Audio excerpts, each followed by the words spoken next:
siya exchange ama numbers ukuthi hayibo nawe ula exchange ama number khona yabona sokwazisana ukuthi hayibo usutholile SMS uyabona into ezikanjalo. So we even created a different ama WhatsApp groups according to ama provinces wethu yabo. But mase kuthiwa kuthunyelwa ama calls nama SMSs kubo bonke sasigijime nabo sasikenza konke ama assessment ngisho nje asifiki na ku5 kwigroup yabantu aba1000 kuleyo group leyo. Sibuza ukuthi hayibo labantu laba ke baqhamukaphi ngoba phela thina sizazi sodwa laba bathole lama SMS yibaphi. Mana wentombi mhlambe niyani ngoba ngizwile ngathi nifuna ukuya lapha angazi noma la kubizwe khona abanye or kuphi niyanini lapho kuthiwa nge24 zika April ePitori. Ngiyacabanga ukuthi bakusendele ukuthi kuyiwa kuphi ukuthi nje legama ngikwazi ukulibiza kahle kodwa ngathi le college entsha esizovulwa. Manje insolo azikho ekutheni mhlambe benijima najimela abanye kwalandwa abanye from laba suka khona bathatha into zenu. Yizo lezi insolo esinazo ukuthi kanjani sigijime saye safika ekugcineni. Yabona sagijima sakwenza konke sa interview kathatha ngisho nama fingerprints ethu. Phela mase kuthathwa ama fingerprints ichaza ukuthi hayi lokho kungisuku sekushoda nje ukuthi ba check ukuthi uright yini ngamacala akho kukhona mhlawumbe ukungcolisa igama lakho. So sinazo lezo insolo lezo ukuthi hayi kushuthi mhlawumbe ngenkathi basenda ama SMS futhi kwabili kubantu abangazange baphumele mhlawumbe ke yilabo ke asazi. Mana umhla kabani 24 kuyobe kulesingaki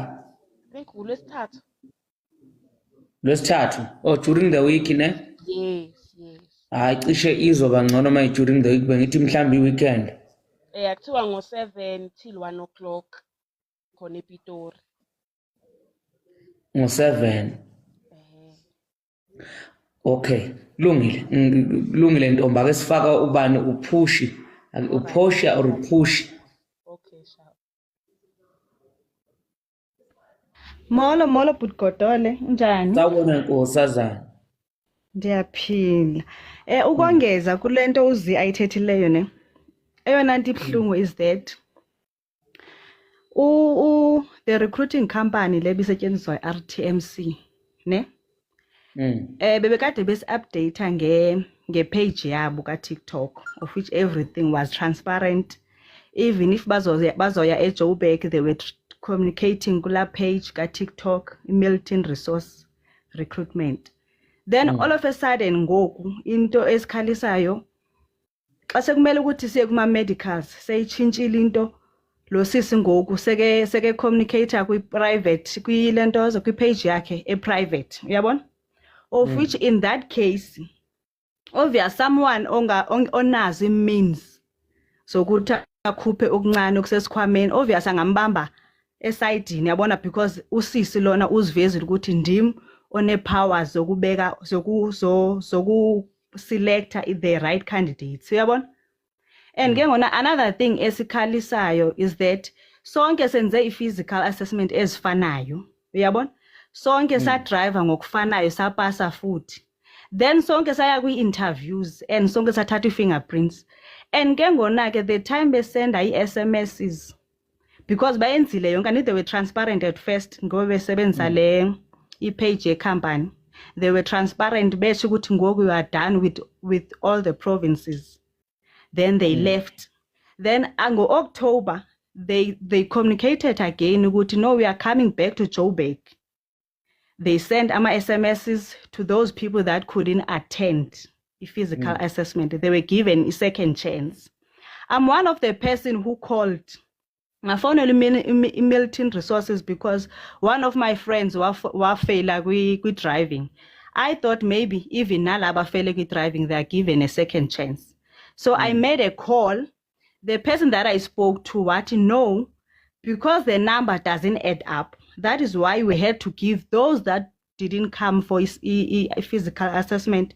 to come and do a physical assessment because the number doesn't add up, especially in number of females. But now you are surprised in Goku, like we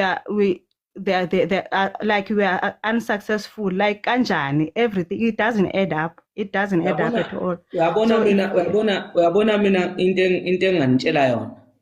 Umuntu owinayo eSouth Africa osukumayo esukume alwe ukulwa ke angisho lokulwa physical uyabo ngoba kwesinye isikhathi lokho kuba inkinga kodwa uma niyeke leli thuba njengamanje lokubonisa ukuthi niyayibona lento abayenzayo ngeke kuphinde nethuba elinye liyoqhamuka bophinde benze the same so isikhathi sokuthi manje kumele nisukume njengoba nithi nizoya nge-24 nofuna izimpendulo ukuthi kwenzekeni yini eyenzakalile ukuze nenza yonke lento enenzile so ikuphi la ishayise khona nifuna ukuzwa kuzinhliziyo zenu zizoculwa benitshela ukuthi ikuphi la kube nenkinga khona kulungile siyabonga opportunity because indeed that is why we want to go there because now even when sibabuza ama questions they are not answering us okanye maybe they are giving us answers that are contradicting so now we are lost, we are confused unlike before when they were using a page ye company they were giving us straight answers good no we are in Joburg in this date but now they don't know, they don't want to answer, like everything, they don't know, they don't want to answer. It's and it's so painful because we speak mina ngantshela khona ukuthi ngumhla ka 24 ngizobe ngikhona kodwa angifuni ingane ezizixhwanxhwanga bese sithi masifika lapha senifuna ukuqetula imoto zamaphoyisa senifuna ukwenza izinto eziyale eceleni thina into esizobe sifuna impendulo ukuthi kwenzakaleni ilokho esikufunayo thina wabona so angifuni nilethe abafana bazofika sebe niqale ngokuyophuza bese niyokwenza le nto angizwani nomuntu oxuba utshwala nento eserious angizwani nalezo zinto lezo umqondo ofile loyo so kufanele ukuthi isambeni selapha ngendlela ehlelekile asifune incwadi ezozivumela ukwenza lento esiyifunayo sizoyenza lento asifune iphepha asifune lutho siyakhona sile ukuyolwa siyofuna izimpendulo ukuthi kwenzakaleni lungileke mashiya amahle nazo ke bhodi ikhamba kanjani lapha mfowethu awu siyaphila nathi no bafo ngicabanga ukuthi odade bethu sebakhulumile okuningi kakhulu kodwa engingagcwasela ngathi nami ngichaza ukuthi sa apply 2022 ngoApril la yabona sathi mas apply basitshela ukuthi makuthi azwanga lutho 3 months before the closing date meaning ukuthi ama application wethu unsuccessful yaqala lapha indaba kwaphela unyaka wonke silindile ukuthi bazosibiza ukuthi isogijima or ama assessment aqale kwathuleka uthe mazithi last year ngicabanga ukuthi mazithi last year la eGauteng beze ngoJuly because thina sagijima ngoJuly siyathabathwa nePitori kwaba khona ke abaya Joburg South yabona so apparently lo makalibela poster kwamanye ama province ngoba thina sibone lethu ukuthi kudala libela poster ku TikTok shuthi from apost ukuthi khona bazogijima eNorthwest khona bazogijima eMpumalanga khona bazogijima eFree State from dala poster nje lapha so thina sesifike ku realization ukuthi no njoba sekukhona abantu ababiziwe manje for orientation bawathengile abantu lama position ukuthi babizwe lapha orientation kahle cause labo bantu labo kudala bambona aposter kulula la eSouth Africa obvious usivezile yabona for instance SAPS abantu abarecruiter ke-SAPS angeke kubakhombe estradini kodwa leyasusi loya abantu bangakhona ukumkhomba cause usivezile ukuthi yimo dealer ngalezi zinto lezi siphile emhlabeni la abantu bambonile bamthenga eceleni bayengakwa ihlobo zakhe kunezihlobo yena eziseduze kwakhe ngeke wazi ukuthi uyifakile or kanjani la kunosisothengayo kahle yeah kunosisothengayo oyivezile ebantwini ukuthi uye i-project manager yale recruitment kahle so bayamazi bayambona ku TikTok ukhona namanje ku TikTok nje mongamsearch uzomthola uposta mihla namalanga kodwa sithe mase sizwa ukuthi kukona abantu abaya for orientation akuzange kupostwa sazi manje thina sesibona ngey'tori zakhe akasaposti ama-live video or like ama-updates ukuthi guys khona engibathumela ama-link for njengoba orientation sizobe sisePitoli mhlambe uzobe khona noma uzobe ngekho ngicabanga ukuthi uzoba khona cause uyothumela ama-invite kwabantu ukuthi baye khona lapha ePitori yazi egroupini bafo sibaningi kabi and sathi masiya lapha kulama-assessment lawo saya lapha sibaningi and singazani kodwa ngokunxa ukuthi sinephupho lokuthi lo msebenzi siyawufuna and siyawuthanda safunda ukuthi no asazaneni sishintshana amanamba siya-create negroup ukuthi sazane khona engibaziyo engikhulume nabo khona nabanye laba engikhulume nabo ababaziyo ukuthi hey bafethu njengoba kuthiwa kufonelwa abantu nibiziwe na akekho umuntu obiziwe kule group ekuyesibuyo nje lalelani-ke silibophe itulo bafana funeka nina sibophe itulo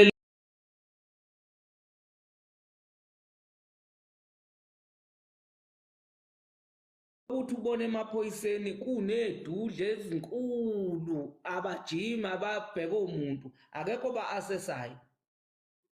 lutho style cause ngikhala ney'ngane zakwethu la abanye bethu asisebenzi sahlanganisa imali ukuthi senze amakhophi si-email si-fax sakhipha imali yethu ukuthi si-email si-fax sikhiphe nemali for ilento ama-medical certificate ama-medical certificate guys adura kabi ama-medical certificate for ukuthi singavele sithule kanje iningi leya mali esiyikhiphile nokugibela i-transport yethu ukuthi sisuke la selapha ekumele siye khona sithathe isikhathi esiningi kabi nemali eningi kabi ukuthi siye laphaya so nje hayi mina guys ngithi aseni lapha nge-24 basithole kahle sothola kahle imininingwane ukuthi kahle kahle njengoba bathi bona babiza abantu for orientation abobani laba baya for orientation and babuya kuphi basichazele nje kahle ukuthi leyo orientation ibuyaphi uyabona nangalokho angi-understand ukuthi abantu hey mihlolo uya kanjani ku-orientation kungakafanalize indaba zama-medical assessment medical assessment kodwa wena usuyahamba ku-orientation awukakayi ku-medical assessment kodwa usubizwa for orientation naye bongele bhuti ukuthi uthini nazo lindo kuhle Bhuti Kotola kunjani? siyaphila mfowethu kunjani Siyaphila mfethu angizuba mude kakhulu mfethu ngikhala ngale simo esibhekene naso nami lana hey into engicela kakhulu mina mfethu ukuthi usisize as umuntu yabo osenama powers ukuthi angenza something usiguide nje mfethu sikwazi ukuthi siye laphayana sikwazi ukuphumelela kwento yonke esiyenzayo nami enginxenxayo ukuthi nje abantu abangaphuza utshwala ngoba lapha lento esiyenza lafanele ibe iqonde yayibona leyo nto uyazi ukuthi inkinga yenu yini ibaluleke kakhulu lento esikhuluma ngayo la kodwa bakhona abasuke bengokuthi bajabule sebetholi indlela yokuthi like umuntu ebangumsindo asifuni ukuba ngumsindo lapha it's not about ukuba ngumsindo thina sifuna ukuzwa impendulo ukuthi laba abenziwe yonke lento kwathiwa baphumelele sebevalelelweni ngaphandle sifuna impendulo kahle kahle thina ayikho into esiyifunayo sifuna izimpendulo okubuhlungu kakhulu nje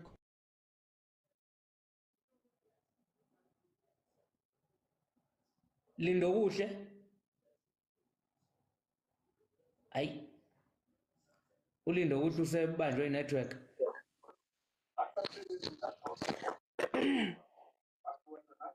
yebo ngicela uvale mic wena khipha ngiyalingiselela mana ngikukhi uze mhlawumbe uzobona abuti Yebo Bhuti Kotola ngeke ngisaba mude sebakhulumile abafowethu nabo sisi bethu ngeke ngisaba mude Bhuti Kotola sifuna ukuthi ukuya lapha asili ngodlame asikuyoba aggressive we are just going to be fine siyokhuluma kahle lapha sifuna impendulo zokuthi satshela ukuthi uyenza yonke physical assessment uze uthathe ithupha mase uthathile ithupha usuke soku final stage solindi SMS ye medical mawufika ku medical umuntu uma engena kwipanel uvala imic otherwise uzokukhipha ungabusabuki khiphe ngewindi angizokukhipha nangomnyango ngewindi Ya qhubeka Ntombi mana ngimkhiphe nalo. Khululeka, qhubeka Ntombi. Ngizomkhipha nje kanjalo. Satshela ukuthi masilapha kuma medical satshela ukuthi masilapha kuma fingerprint satshela ukuthi la siku final stage sesiyothola ama SMS ayosibiza kuma medical ila umuntu ayobhajwa khona makukuthi mhlambe umithi noma unezifo thizeni ezingakudingi ukuthi ungabe college jiki akusayenziwa njalo iprocess ayisahambi kanjalo iyethi product manager ungunikazi usinegugu igama lakhe lamampela ngikukhiphe nawe Nthabi ngizobona ukuthi mangithi umuntu akavala imic ngisho ukuthini yebo qhubeka Ntombi jiki but Godole akusayen iprocess ayisahambi kanjalo intombazana product manager ungunikazi usinegugu igama lakhe lamampela sekayenza ama live video usitshela the way iGauteng ichayi ngakhona akhuluma futhi ngokukhulu kuyigqaza ngokuyitshela ngoba yena angahluphekile angayigijimanga leya 2.4 km sayaya hayi we mama mawukuthi uyobe khona nge24 uyobhema kholwe ukuthi umhlaba kuwona wakhe. Yebo Godole. Manje ke mina ngithi na kuma comrade lawe MK ngithi viva youth viva MK viva masambeni singaba mavaka asambeni nge24 siyotholana impendulo lezi zethu but Godole sagijima kakhulu mina ngikhuluma ngami ngathi mangibuya lapha ngagula nginama proof ubaba mangisesibhedlela ngala lesibhedlela basho kahle ukuthi kimi bengiqala ukuyenza lento bengiyenza ama push up ngathatha ama x-ray ngahlukumezeka kakhulu mina kule assessment ngajabula ngathi kubazali bami hayi sekuphelile ngiphasile ngithatha ithupha ngithola driving 9 out of 47 khona intombazane esitshela ukuthi ithole 17 out of 47 kodwa ibiziwe what about umuntu othole 3 umuntu othole 5 umuntu othole 9 siyofuna impendulo siyukuyolwa siyofuna impendulo it's about time ukuthi babone ukuthi umuntu ozovotela ANC uvotela unemployment phansi ngeANC phansi viva MK viva siyolanda okungokwethu nge24 lapha eBhongorolo eyethu leya college yithe siyolala lapha hayi labantu abaya lapha sibagijimele yithe siyolala kule imbhede yithe amaphoyisa yithe siyomisa imoto emgwaqeni hayi labantu abalapha sibazi labantu abaya lapha izona mpendulo ke sifuna lezo nikhuzaneke njoba sizobe silapha ngiyakuphinda ngiyakusho lokho khona abanemali ngiyazi into manifuna ilunge ningayixubi notshwala into mawuyenza yenze ungayixubi natshwala ngicela ukuthi njoba sizohamba silapha nge24 engabika umuntu okuzothi usedaka utshwala ngoba lapha sifuna ukuba sober minded yonke into esizobe siyitshelwa lapha silalele siyizwe ukuthi kuthiwani ngoba sizobe sifuna impendulo asiyili ukuyolwa sifuna impendulo nje kuphela. Yebo baphothole sifuna impendulo sifuna nokuthi wonke lo muntu labambizile lapha ku orientation simcela abe ne SMS yokuqala njengathi abe neyesibili abe nama proof ukuthi wa assessa wathatha ithupha wakuyenza konke sicela nalokho ukubona ngoba kusokuyi orientation kodwa kakayi kuma medical kodwa sasitshela ukuthi kuyoyiwa kuma medical before orientation. Cha kuyezwakala wentombi ngicabanga ukuthi mhlambe seningenile ngobuningi ngoba iyona into ade kufuna sikhulume ngayo le ukuthi noma ubani okhona angithi ngithe isePretoria la siya khona ngithi yebo so nibanxenxe nabanye ukuthi bephume ngobuningi babo ngomhla ka24 sambeni siye khona ukuthi wawunga applyanga ngoba uyazi ukuthi kusazophinda nawe kuzokwenza asambeke siye khona ukuze sizokwazi ukuthi siyisolve lento besitshela ukuthi kanti kuqhashwa kanjani qhashwa banjani usuke kwenze njani yebo babgodole ngingabi mude kakhulu ngizokutshela into eyi1 ukuthi lo msebenzi uthengisiwe le product manager le umuntu owaziwayo kwamina self ngahlangana naye ePitori eTimes Square kodwa ngasaba ukukhuluma naye ngathi ayi ngizozibangela inkinga ngoba sengi-applyile ngitshele bayingaka abantu bebambona njengoba hlezi advertise ku TikTok maka yenza live yakhe bekakhona abantu bekababiza ngamagama asho ukuthi Godole wenzani la ku live ngoba ngikufonele wangabamba ifone ngizophinda ngikufonele sithini thina ama applicant angabizwanga sithini thina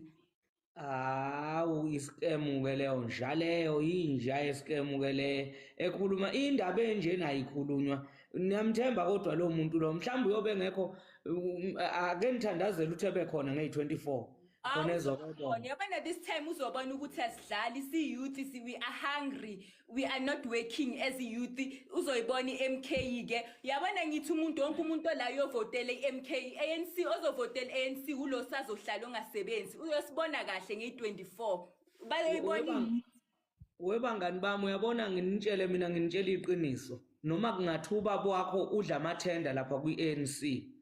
Ubaba wakho ngelinye ilanga uNkulunkulu uzomkhumbula noma uma wakho uzomkhumbula usale wena njengoba uthi uvotela i-ANC yamasela bese kubonakala ukuthi uyosala wenze njani. Kulungile ke ntombi ake sifake uEric we-Eric.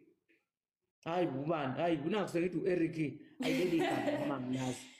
Bhuti sawubona unjani? Sawubona sakana.